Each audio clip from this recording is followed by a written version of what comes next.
Welcome to the So Damn Insane Show. Today, Jerry sits down to tell his son stories of how he became Hollywood's Saddam Hussein. You may remember him from his hit movies Hot Shots Part 2 or The Big Lebowski. And now the man whose life has been so damn insane, Jerry Haliva. I'm really glad and excited to do this episode of So Damn Insane Show because I'm with not only my son, Michael Haliva, but the director, producer, and originator of this whole concept. Behind the camera, we have his partner at Mo Chill Productions, Larry Motley. Shout out to Mott's. So we got Mo and Chill right here making this happen. It's also cool that we're in this iconic venue. This is the Crest Theater that in 1993, when the movie Hot Shots Part 2 came out, 20th Century Fox allowed me to have the first private premiere of the show. And we did it as a fundraiser for the Highway Patrol Widows and Orphans, as well as another local charity, and it was a huge success. And here we are all these years later, and I still fit in the damn costume. That's something. I don't fit in the clothes I wore to that premiere.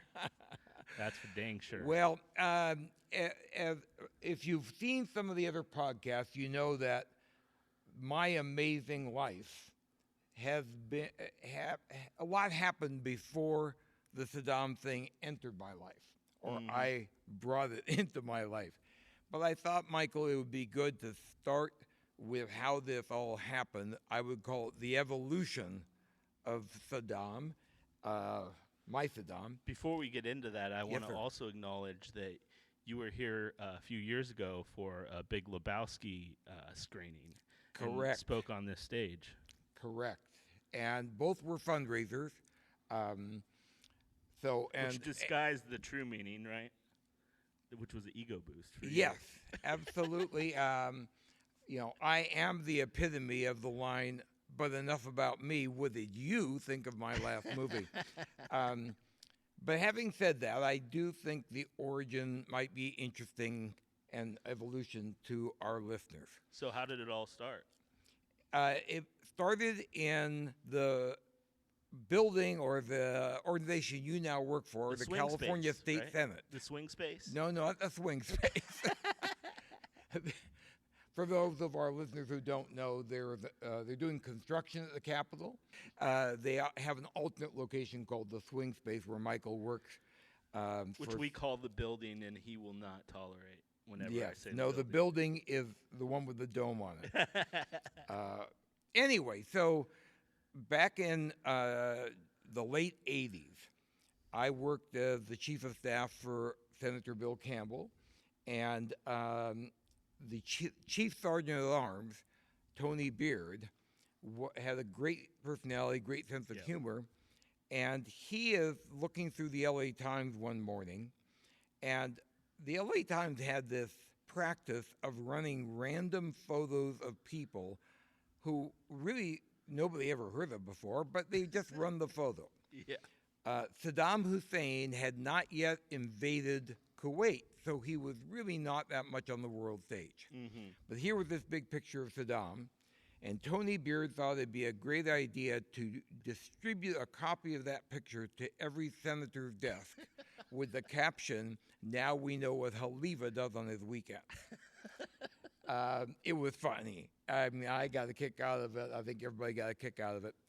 But it generated a lot of conversation among the members and staff. And because you had the mustache at the time, right? Yes, just the mustache. Didn't require any the dye. although Ronald Reagan used dye, so no perfectly shame fine. in that. And Brian Wilson from the 2010 San Francisco Giants. Yes, he dyed his beard. Yes. So I didn't know you were a Giants fan by your outfit. Anyway, I started seeing all this chatter about my likeness to Saddam. Many years earlier, and I think I talked about in the last podcast with Kitty O'Neill, my boss had authored the Celebrity Rights Act. Mm-hmm. One of the people who were concerned about protecting the rights of deceased celebrities was a guy who had the #1 lookalike business in the country. His name was Ron Smith, and because I had a relationship with him, I called him and I said, I'm getting all this attention because I look like Saddam. Do I really look that much like Saddam? And Ron Smith said, you're my 15th anniversary celebrity lookalike. So I had no idea what that meant, but I said, fine. Next thing you know, I am getting a ton of publicity, something that I loved. But it was because he had a national company, his reach to the media was expansive. So next thing you know, I'm in a trade publication called Advertising Age, and it's what all the advertisers use as a Bible. And there is a giant picture of me. Next to me is Saddam Hussein, and the caption reads, separated at birth. After that, it was People magazine. I was interviewed by Anderson Cooper on CNN. I was on Inside Edition when it was hosted by Bill O'Reilly. Wow. Before you went political. I was bipartisan. I had Bill O'Reilly and I had Anderson Cooper. Yeah, before they were doing politics. Yeah. Well, the funny thing about the Anderson Cooper one is I told my brother I was going to be on, and he said he watched it. He called me. He said, yeah, I watched it, but how rude. You called him by his last name. He didn't know Anderson was his first name. It is rather strange first name. Yes.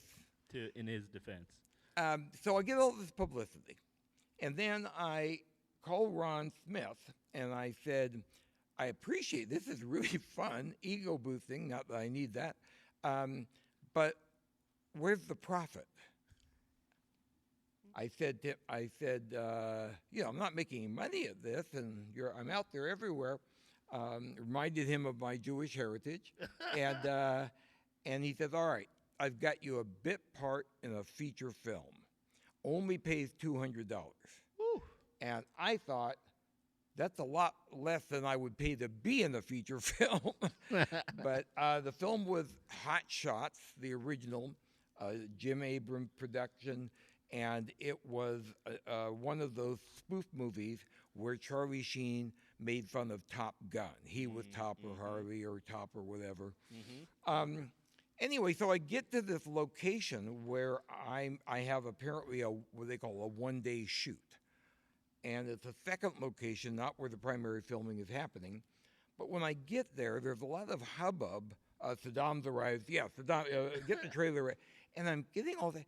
And I'm thinking to myself, this must be a fairly significant scene. Little did I know it was being shot only for the trailer.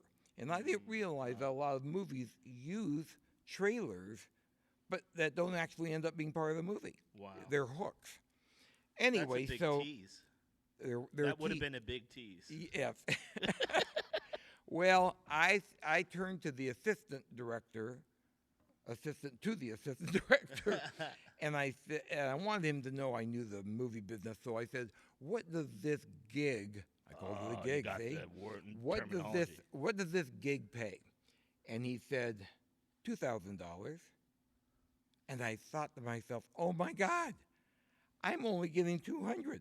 Wow. So I called Ron Smith up and said, "Wait a minute." He says, I said, "I'm Jewish. There have never been a Jew who's worked for 10%. 10%. Yeah. And he says, "I'm Jewish too. I'm working for 90." And I didn't realize. Ron Smith. Yes. Ron Smith is Jewish. Yes. What I didn't realize, and he quickly pointed out to me, is under California statute, agents are the maximum an agent can charge is 20%. But he's not an agent. Because of the lookalike business, he was a producer of talent. And that allowed him to charge 90%. But again, I would have paid him to let me do it, so it wasn't a big deal. I caught the bomb in the Chaise Lounge. Apparently, it seemed to be so popular in the trailer, they actually kept it in the movie. So the opening of Hot Shots has me with a foo-foo umbrella drink and the missile falls in my lap. I think it was the ending, wasn't it? No, it was the beginning. beginning? It was the beginning. Wow. And in the trailer, they used it and called it the mother of all comedies. so that's how that kind of The happened. mother of all bombs? Is that what the reference? Yeah, the reference was to the mother of So all I just bombs. want to say, I want to understand, what tribe is the last name Smith from? That's from the Yartzite tribe. They all died It's off. like the opposite of Better Call Saul. Yes, it is. It's the reverse of Better Call Saul. Good point, Michael. So now everything kind of goes quiet. I've done that little bit part. I milk it for everything it's worth. But I continue to do some interviews and things like that. One of the best, the Inside Edition piece, actually had me wearing this costume walking around the Capitol. At that point, I wasn't a staffer. I was a lobbyist. And we come up to one of the senators who was famous for the movie he produced called The Attack of the Killer Tomatoes. Steve Peace. Steve Peace from San Diego was a senator at the time. And so the camera crew and I walk up to Senator Peace. And I said, Steve, you've seen me as a staffer. You've seen me as a lobbyist. Now you've seen me as an actor. Which career would you have me pursue? He said, I would try insurance. He had a great sense of humor. I'm not sure he was joking. But it was great fun. But like I said, I didn't think I'd ever do anything else again as Saddam until I go to this fundraiser that I've been affiliated with the CHP 1199 Foundation for a very long time. Mm-hmm. And they Do you do, wanna- they, Okay, I was going to ask you to explain what that was. oh, Go ahead, I'm sorry, it's the Widows and Orphans Fund. Okay. Nice. 1199 is the code for Officer Needs Help. And Okay. that's why they called it that. Great organization. And every year, one of the fundraisers they do is a premiere of a movie at Paramount Studios. Paramount Studio actually hosts it. I attended that year. I can't recall what the movie that was there, but they had a guest of honor who was in the movie, Lloyd Bridges. And I am such a huge fan of What a his legend. his filmography. Followed Sea Hunt as a kid, Mm-hmm. and so I was excited to meet him. And I walked over to him, and with unbelievable chutzpah, I said, Mr. Always. Bridges, you don't know me, but we co-starred in the picture together. Coast. I was in the movie 5 seconds, and yet I had the audacity. And of course, he looks at me like I'm an idiot. And then, I wasn't in costume, obviously, but then he goes, wait a minute, you were Saddam. You have a huge part in the sequel. Wow. I said, there's a sequel? And So you wouldn't have even known there was a sequel. I if it would wasn't not for have him. known. I don't know if they would have reached out, but obviously once I found out, I got to find a way in. So if you didn't have the chutzpah to go up and tell him you're his co-star, the big role would have never happened. That's absolutely right. Capitalize on your opportunities. There- That's a theme. The jelly roll, no, that's a different story. Anyway, but Michael, you're right. Thank you for bringing that up because so much of this, I think we said it in the first episode. Part of the reason I'm doing this, besides recording the stories for posterity, is to hopefully incentivize any of the viewers or listeners out there that sometimes challenges become opportunities. You really need to kind of go for it if, in fact, you want to have a little bit more fun in your life or accomplish some things you never thought you could accomplish. So you're right. Approaching Lloyd Bridges and being shameless enough to say co-star. Nobody's did going to trigger that. promote you if you don't promote yourself. Absolutely. My degree is in self-promotion. But anyway, I thought that was a BS and BS. no, my PhD is the in BS. PhD. Okay, that's What right. you need to be a lobbyist. But anyway, so now I find out there's a sequel, which means I got to see if I can get my way into it. Yeah. Turns out that there's a huge difference, as Ron Smith can tell you, between being a lookalike and an actor. Yep. And of course, I had no experience acting. So I go try out, and there apparently are 15 people who are all trying out for the role of Saddam Hussein. Wow. I think I looked more like him than any of the others, but I also found out that wasn't important because people use prosthetics and all that. You name it. Yep. Anyway, when I actually get before the genius of Jim Abrams, who was famous from his work with the Zucker Brothers, Kentucky Fried Chicken, all those great movies, and Pat Proft, who was another writer, who was the primary writer on the movie, I can't believe I'm sitting there. Yeah. And Jim Abrams said, Jerry, you said you weren't an actor. You read as well as any of the guys who tried out. I said, well, I'm in politics. I'm a bullshitter. It's the same deal. And he laughed and said, you're right, it is the same deal. So I come back, and I'm for a meeting with the casting director, Jackie Birch. And she says, Jerry, I have some very good news for you. They want to offer you the part.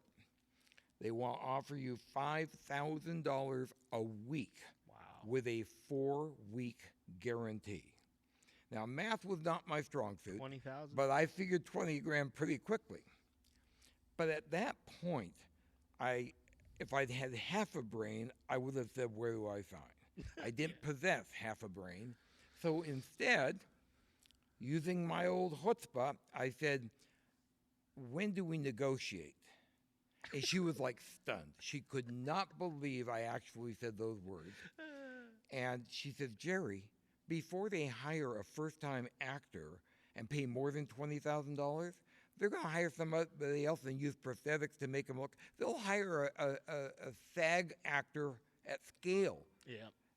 And I said, well, it's just I got so screwed on the first movie, which of course they had nothing to do with. And it was absurd that I not only said that, but that I thought somehow that I would still have a chance at this movie. She said, well, what do you want? And here's a real moment of idiocy. I said, I don't know, $7,500 a week? Again, she was stunned. She says, well, I'll go ask him. And then she looked back and says, good luck. She came back, Michael, and said, I don't believe it, but they said yes. Wow. And the next thing you know, I am in a movie with Charlie Sheen and Lloyd Bridges making $30,000 for something I would have paid them to let me do. Wow. So that's how it started. And then how did that go? It went unbelievably well. I had the privilege of working with a giant, Lloyd Bridges, and a actor named Charlie Sheen. And I have a couple stories in that regard, but we spent 3 weeks rehearsing. There were fencing lessons because there's a big fencing. I remember scene in the we movie. fenced in the N Street house or the the G Street house. Street Yes. house. Yeah. Yeah, they were professional fencing instructors. And by the way, the movie was a 20th Century Fox production with a budget of $25 million. Wow. I mean, it was in 94, yeah, 95, in right? 93. 93. Yeah, so It's a lot of money. so they hired the fencing instructors, and we did all these different things. At one point during a fencing exercise, I almost cut off Charlie Sheen's finger because as anybody who knows me knows that I am the antonym of the word athlete. So anything that involves using my body correctly is a loser. Well, it sounds like you won that one. Yes, I did. I did. Charlie's finger was the loser, it sounds like. Well, fortunately, I didn't cut it sufficiently. Okay, good. But He probably couldn't feel it because he was on so much booger sugar at the time. I did notice at the time that in the parking lot he was putting his nose to the white lines. I never understood that, but anyway, so we rehearse, and now we're going to actually begin to shoot scenes in the movie. I'm surprised because as I get sheets from the script, they've actually written a larger part for me. I'm really surprised, but Charlie and I are on the set in chairs not too dissimilar from these, waiting to shoot our first scene. Mm-hmm. Well, Michael, you'll appreciate this because Hollywood and politics have so many parallels. Number one, they are involved with huge, overrated egos, and you never really know what's going to happen in either one. But the biggest thing you'll appreciate is when they say the hearing at the Capitol will start at 1 o'clock. Oh. It never starts at 1 o'clock. Yes. When they say they're going to shoot your first scene at 1 o'clock, it's not going to happen. No. So just Charlie and I are sitting there waiting for the other people to start shooting, and it's quiet, and I figure, well, I got to fill the air, and I turned to Charlie and I said, that must have been really something when you acted with your dad on Wall Street. And he goes, he's looking straight, he goes, yeah, that was pretty cool. And then he looks at me and says, remind me why I'm talking to you again. What? Now, we've been rehearsing for 3 weeks, and Was he an asshole in those 3 weeks, or was it? No, but here's what happened.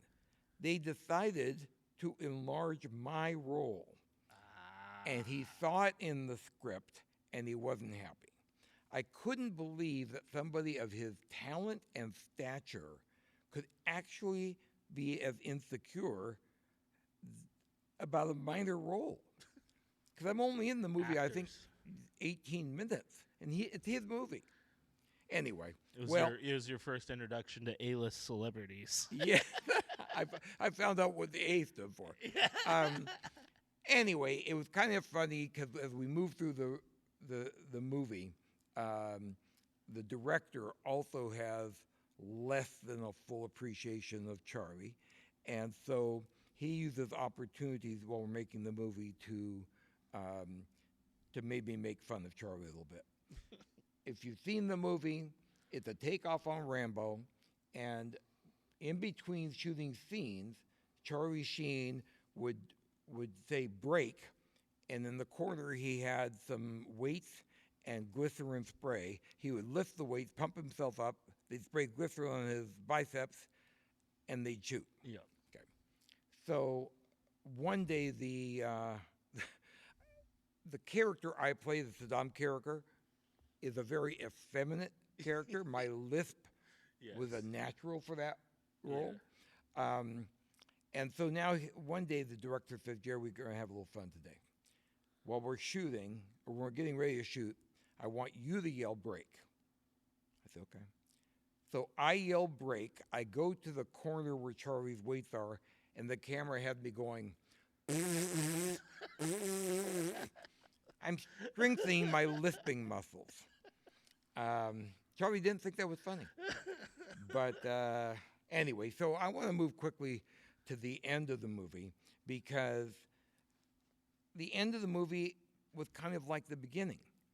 Charlie was not happy about the continued increasing of my role. I was originally scripted at 6 minutes, and that tripled. So we're being made up together in the makeup trailer for the last day of shooting together. And there's a big poster on the wall, and it's the bandolier photo with the headband of Charlie as Rambo.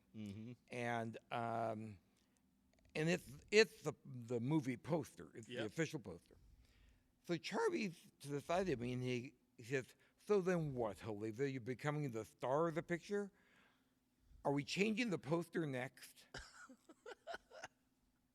I mean, the tension in the room, everybody in that room, the hair, the makeup people, I mean, they're all going, oh, shit, this is bad. What am I supposed to do with that, right? So all I did was what I always do, resort to humor. I turned to Charlie. I said, "Does that mean I'm not going to Vienna with you for your next Three Musketeer movie?" That was a great movie. He had to laugh, which he did, but he ended with, "That would be yes. You're not going." So anyway, we're gonna end that part of that story. I want to know is, did you do your own stunts? Good question, Michael. It started, if you remember, with Tony Beard, who was a stuntman in Hollywood for many years. And so it's appropriate that when it came time for Saddam to fall down the stairs from the bedroom down to the entry, that was the big stunt. And I was telling my director, Jim Abrams, "I can do this stunt." He goes, "No, you can't." I said, I'm telling you, I can take the fall. He goes, "Jerry, you don't get it. You take that fall and you hurt yourself, we're shutting down production until you are available again. You're not doing the stunt. Yeah. We have a double who's doing the stunt for you." And we were both wearing the Yankee nightgowns, the New York Yankee nightgowns. Anyway, time to shoot. The double takes the fall. At the bottom of the stairs, he hits his head into the railing. They yell, "Cut." They make sure he's okay. And my director turned to me and says, "You're welcome." Come on. Wow. And you know me, Michael. I'm a klutz. Tripping and falling would have been natural, but landing would not have been natural at all. So, Didn't you hurt yourself? Didn't you hurt yourself on set anyway? I don't recall You that. ran into a pair of antlers. Oh, the opening. Could you remember the movie well? Opening of the movie, I back into a fake buck, and the antlers, I hit them so hard, I actually break the head off the plaster deer. Did they offer to do that for you too, and you denied it, or did they have you do that? They anticipated I could do that, Oh. but they didn't anticipate that I was a klutz, that I backed up so hard without thinking. Well, it made it look good though. It did. It worked well. It worked well. I also have a couple questions about the writer's credit that you were due that you didn't. Okay, this is when they called me Haliva one take because I was Wow. pretty good at just doing one take. Those times they didn't like it, they said, "Perfect, let's go again." I'm sorry, you just said perfect. Why are we going again? Always could use an extra take. Actually, so there's a scene where Saddam where they answer their cell phones they were using as weapons, and Saddam answers the phone, and he goes, "Hello." And he's talking. He says, "It's your wife, Hillary Rodham Hussein." and I look at him, and I go, and the script line says, "Oh, Jesus, Mary, Joseph, I was supposed to pick her up at the hairdresser's." Mhm. That's the line. Mhm. Okay? I know my lines. I've delivered all of them almost perfectly. But this particular time I go, "Jesus, Mary, Joseph, I was supposed to pick her up at the laundromat." Somehow in my brain, the hairdresser was replaced with laundromat. Like like a dictator would have his wife Exactly. go into the laundromat. They said, "That's staying in the movie." So I could have also tried for a writer's credit, but I didn't. And you also pulled out a gun on somebody too. Yes, Right. the Holter came up with it. Yep, that was something that. Anyway, we don't have to belabor this because the difference Saddam made in my life going forward, then, even before, because the movie was in '93. But Can I ask you one more question about Hot Shots? please, What about the scene where, well, I guess the two scenes where you had to do extensive makeup, because a lot of people don't realize what a process that is. I'm talking about Toto, and then I'm talking about the Bratan. yes. Well, the most humiliating experience in the entire movie was they have the character Saddam in the movie is supposed to be a cross-dresser. And when I get for this particular shoot, they actually say, stop by wardrobe.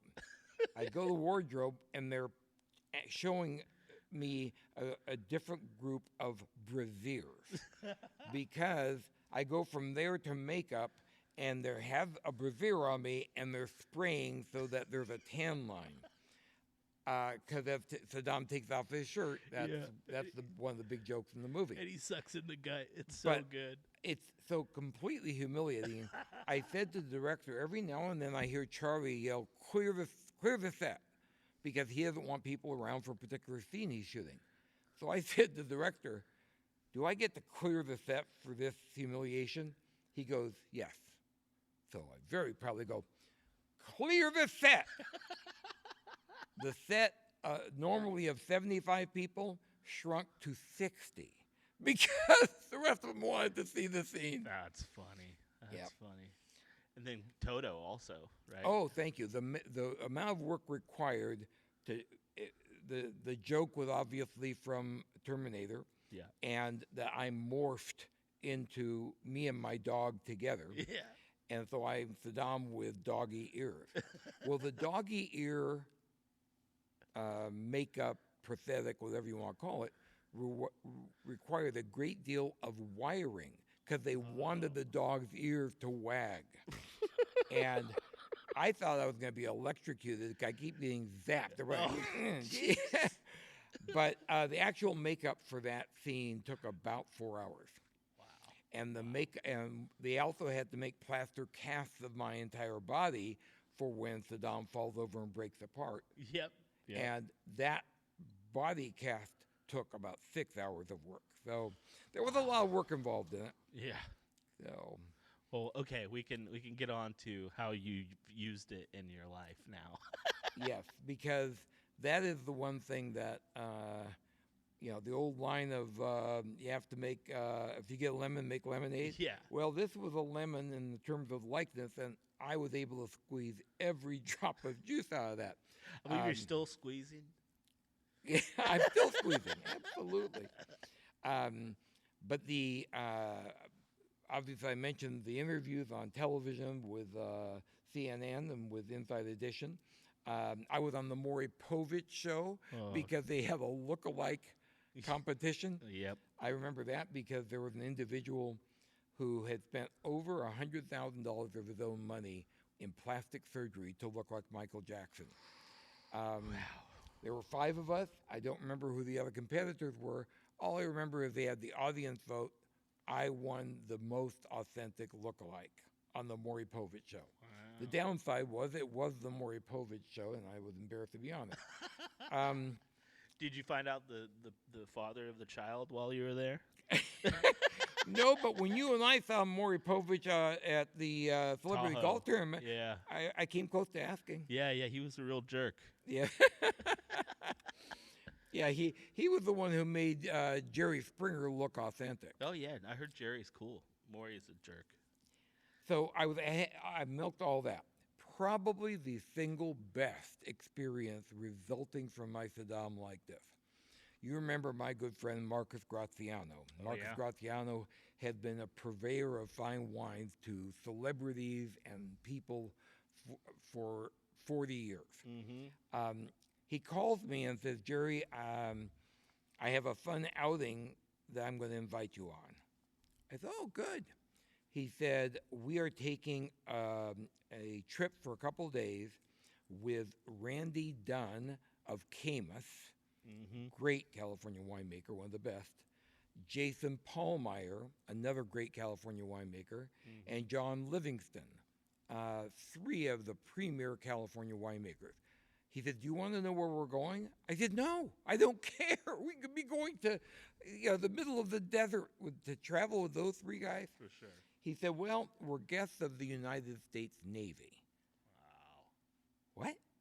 We are flying down to North Island in San Diego. The Navy is picking us up on what they call a CODS, Carrier Onboard Delivery System. Mm-hmm. We're flying out to the USS Carl Vinson for training. We're staying overnight on the Carl Vinson, And we're all going. Wow. I said, I get why three of the greatest California winemakers are going. Why am I going? He said, you're bringing the costume. Now, they had not caught Saddam yet. And Yeah. everybody's talking about Saddam and the search for Saddam. But I thought, what a great opportunity, not only to travel with these three greatest winemakers, but to be on an aircraft carrier overnight as a guest of the Navy. Wow. So we went on. We had this tour.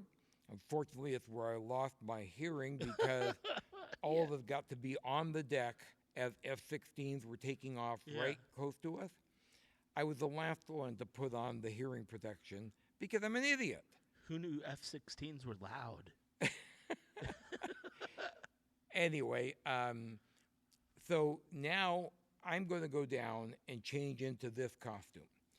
And 8 of the burliest, strongest Marines you've ever seen proceed to escort me through the ship as if they've caught Saddam.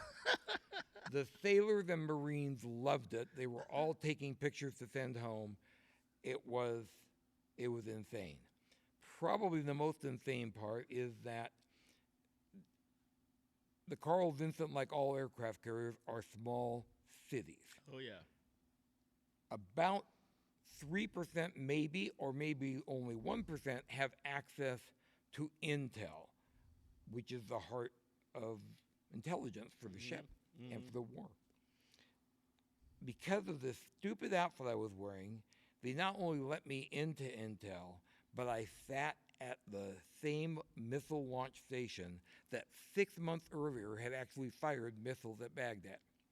And I'm sitting in that chair looking like an idiot because, of course, the whole thing is unbelievable. You're the modern Bob Hope. Yeah.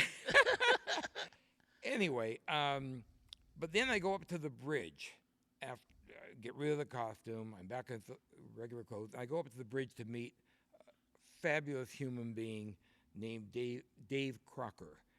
And I was told that he had just been named an Admiral Select, which meant he was getting his own flag, his own fleet. Oh, wow. And so I go up there and I said, I can't thank you enough for letting me do this.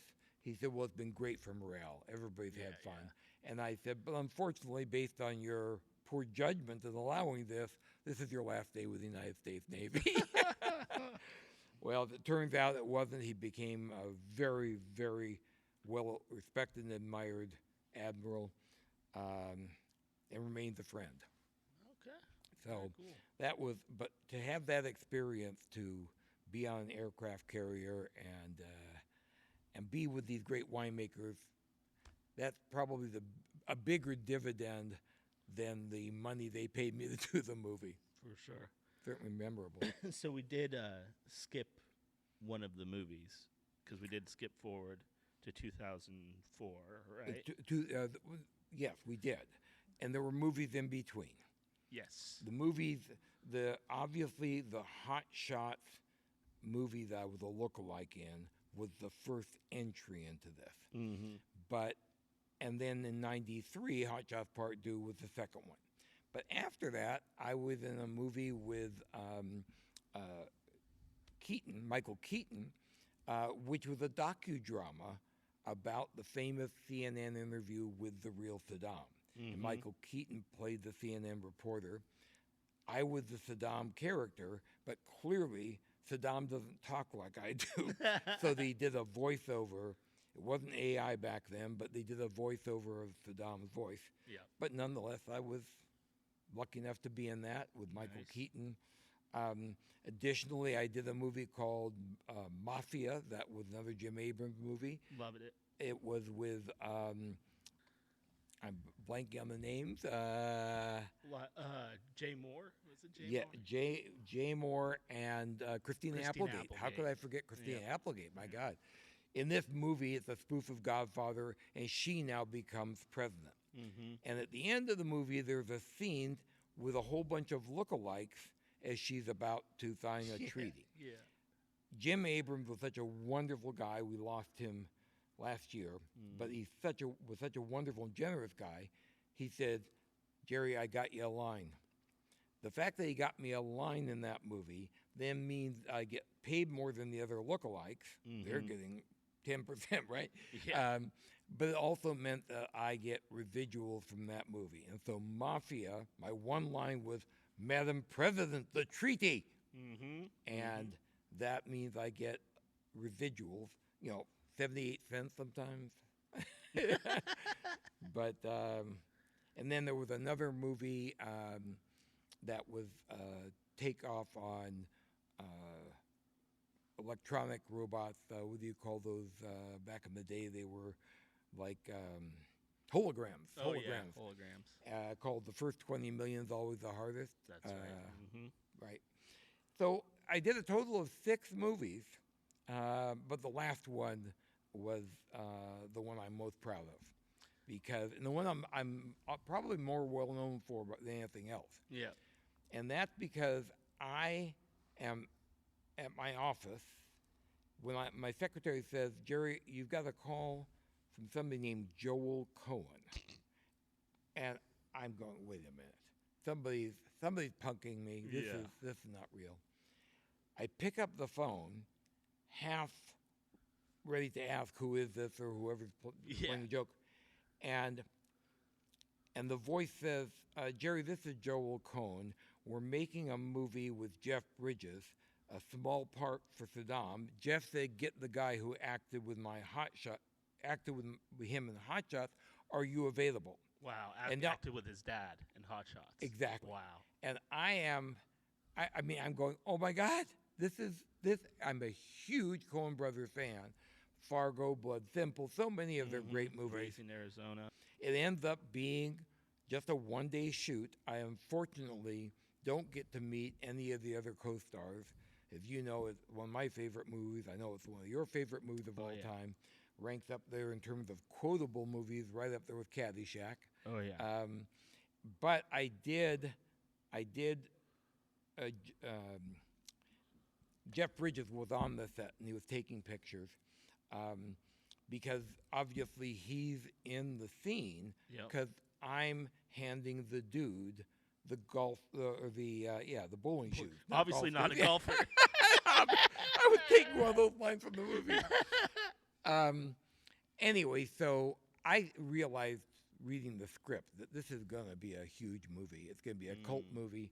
In my generation, the cult movie was Harold and Maude. This was going to be another generation's cult movie. Yep.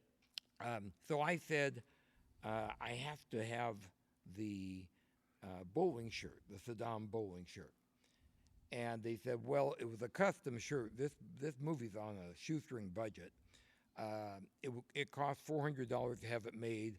We'll give it to you for $200. Well, that was half of what I was making. And I remember taking some grief from my wife. You gave up half your earnings for the shirt? Of course. But that shirt now is ensconced in a giant shadow box with the signed script, and I treasure it. Wow. So it was the dream sequence when he hands the dude the bowling shoes when he was drugged by Jackie Treehorn. And Jackie makes one hell of a Caucasian, as all of you fans know. But after... Enough parodying or parroting, not parodying, parroting. So, but let me add one quick point on that. Hopefully, a lot of your viewers, listeners, are familiar with a website called IMDb. Oh yeah, that's where all the movie industry and television, anything you want to know, you can find on that. If you Google Jerry Haliva on that website, you don't get a picture of me. You get a picture of the guy who was the shoe counter guy and was never in the movie. It was simply... he was in the beginning credits. I'm sorry, you're right. He was in the beginning of it. But the dream sequence was the joke. And the fact that all of my credits from all the other movies I did show my real face but I am to be put Yeah, him where yeah, my yeah. face is supposed to be. It kind of made me think of what maybe that's the guy that looked like Saddam a little bit, Right. that seeped into his dreams, and he Exactly. used that. I That's don't how know. it became. That's how I got that part because Yeah. it was part of the genius of the And well, Cronenberg this writing. aggression won't stand, man. Yes. You know, that was like he sees the George Bush talking about Saddam Right. in Ralph's. That's a good transition, Michael, that you mentioned Bush, because one of the things I was able to do, one of the opportunities I seized with this hysterical likeness. I mean, who on earth would think that God would give this likeness to a Jewish kid?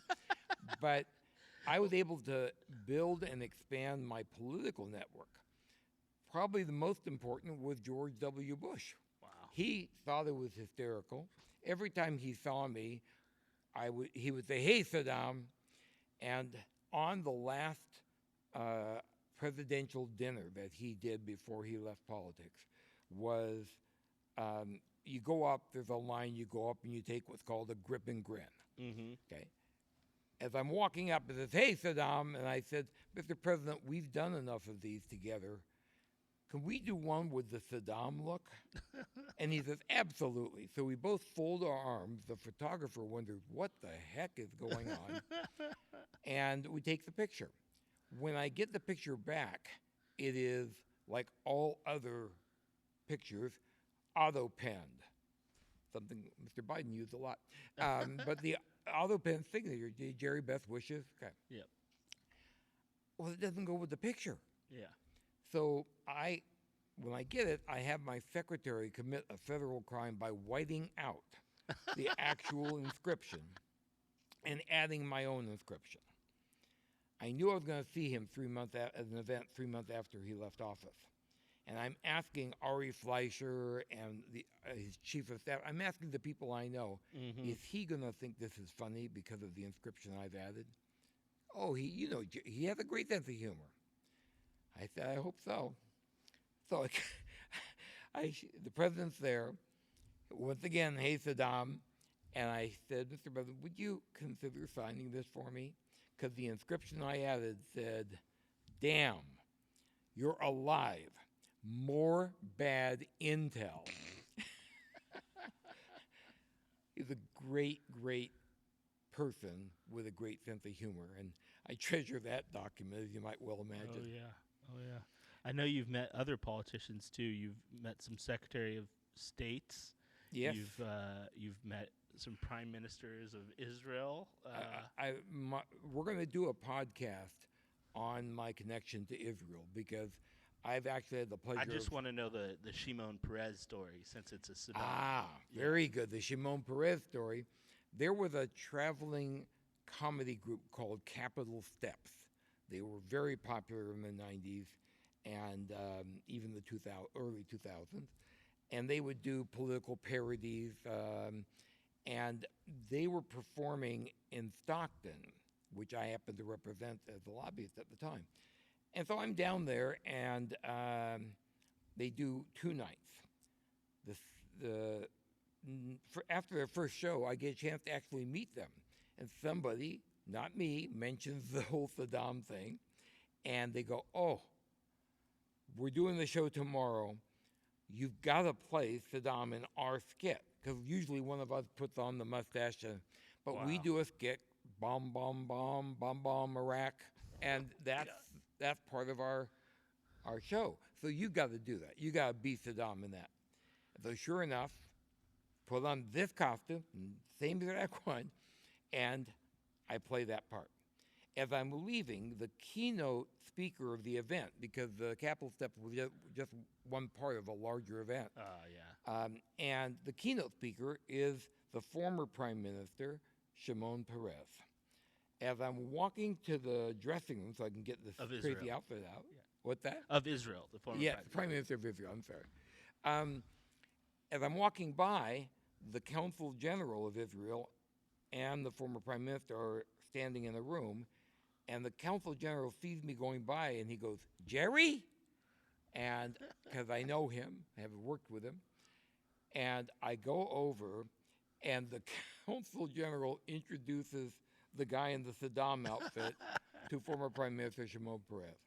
We took a picture. Believe it or not, he agreed to take a picture together.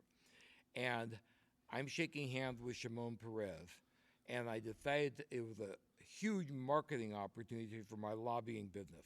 So I had these cards made, and basically the message was, if we can make this happen, how tough can your issue be?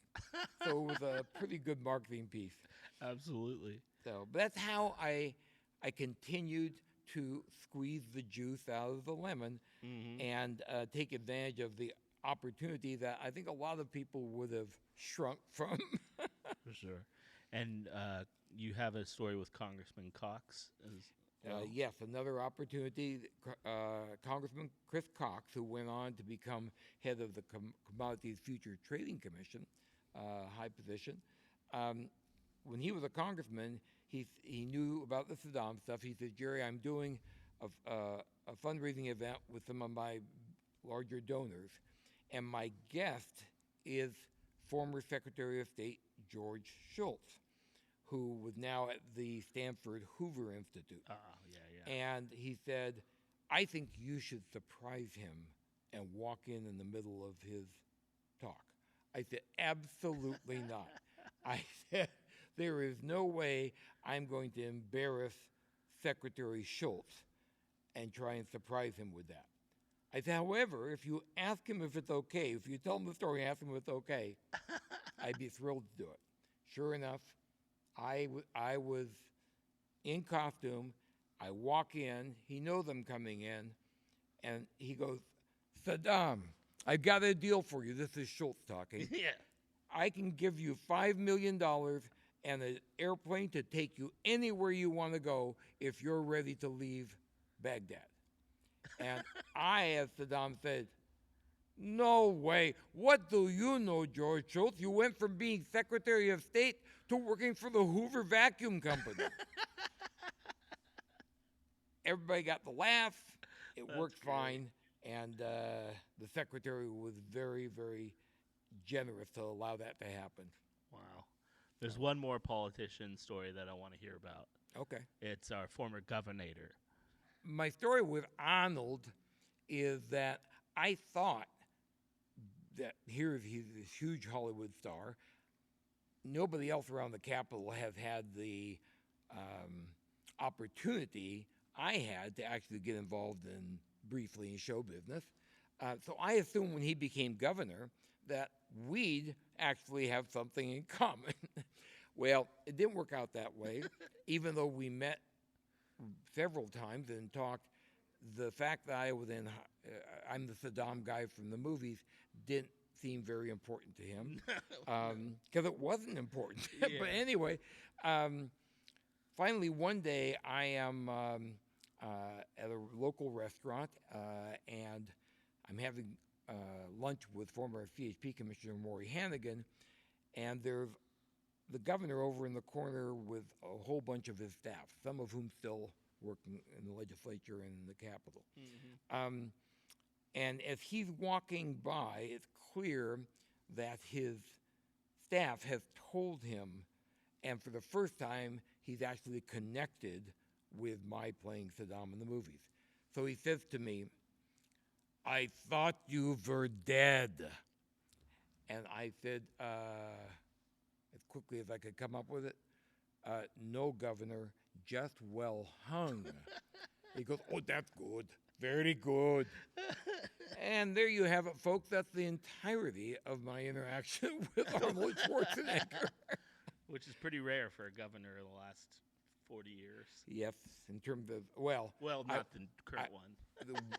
One of the governors who appreciated the Saddam shtick more than the other was former Governor Pete Wilson. Oh, yeah. And Pete was a dear friend, is a dear friend, but because I actually joined the Screen Actors Guild and was a legitimate actor after Hot Shots Part 2, he appointed me to fill the actor slot on the California Film Commission.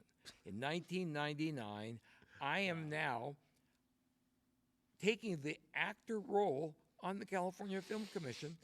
It got me into the Cannes Film Festival. Wow. Got to go as an official member of the Film Commission. Wow. Had to pay my own way, but Still, I had yeah. that experience because Pete was generous enough to do that for me. Gray Davis followed Pete Wilson, and Gray was also a friend. But Gray called me one day and said, Jerry, I've got a very important actor who's very helpful to me. I need to put him on the commission. Would you understand if I said, are you kidding me? I shouldn't be on this commission in the first place. I've appreciated the opportunity, but my God, of course. Yeah. He says, so I've got a couple other options for you. And despite the fact that Gray obviously was a Democrat, I was a Republican, Yeah. the Lamb center, right? Yes. But nonetheless, he's looking for something to film me or to put me on. He put me on the Capital Area Committee, which is the one that governed all construction, everything that's happening in the development zone and in the capital development zone. Yeah, it was the predecessor for the Capital Development Zone. Okay. And anyway, so I did that for a couple of years also. When the Gulf War started to actually invade Iraq and remove Saddam, we had a lot of American troops at risk. Yeah. Desert Storm was an international coalition effort Yeah. with hundreds of thousands. But for this particular effort, the search for weapons of mass destruction, it was largely an American show. And I knew how at risk those brave service members were. And so I basically announced to everybody who cared that I'm done making fun of Saddam. It is not, what's going on right now is very serious. Yeah. And so one of the people I told that to was a reporter for the LA Times. And they actually ran a story, I think on the front page, with my picture hanging up the beret. Because, again, I just thought it was insensitive to keep squeezing the lemon for my own ego when, in fact, we had service members putting their lives at risk to defend our country. So you stopped squeezing it in public. You are my son. The last thing I want to ask you is a couple of years ago, we found out that you are related to Saddam after all. It's unbelievable. I did 23andMe, and I couldn't believe because I know both sets of my grandparents were from Turkey. Matter of fact, I had the pleasure of meeting the chief rabbi of Turkey, and so He's a family member. Yes, I thought that 23andMe would be a large percentage Turkish or Spanish, Mediterranean. yeah. Well, when I get it back, I was so surprised because, number one, the largest percentage, 20% of my DNA reflected Sicily. Mm. And I'm thinking, It's that Sicily? Moorish, the Moorish blood. I remember that's when you said your new name is Guido al-Baghdadi. Oh yeah, because the other biggest one was Baghdadi. After all that, 14%. 14% Baghdadi. He's related to him after all. All right. It is pretty amazing. It's been a so damn insane life. Yep. And Michael, let me close by thanking you for making this possible, helping me not only in this episode, but as you will, along with Mott's, in future episodes. I've got a lot of stories to tell. Hopefully they're all not only entertaining, but inspiring to pursue opportunities and not let challenges stop you.